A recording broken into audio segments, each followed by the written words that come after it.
Hi everyone. In today's video, let's see the difference between a linear equation and a quadratic equation. Normally, whenever you have a linear equation, okay, which is of the form, if you have just one variable, it is just ax plus b equal to 0.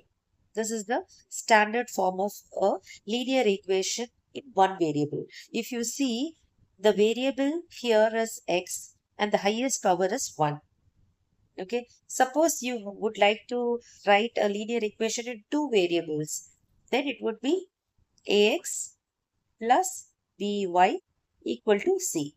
Okay, where a, b, c are all integers and x and y are, these are x and y are the variables. Okay, and whenever you have a linear equation, they will produce a straight line. Okay, so as you can see here, y equal to 2, 2x minus 10. This is producing a straight line, right? So this is the linear equation standard form. The highest power of the variable is always 1. Now coming to the quadratic equation, if you see a quadratic equation in its standard form, quadratic equation,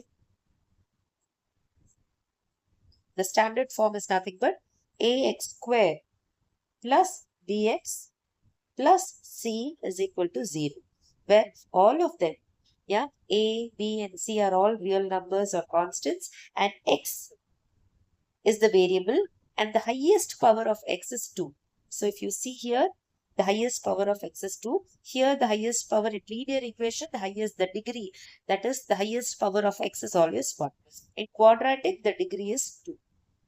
Okay, and when you are plotting it graphically, it is normally a parabola.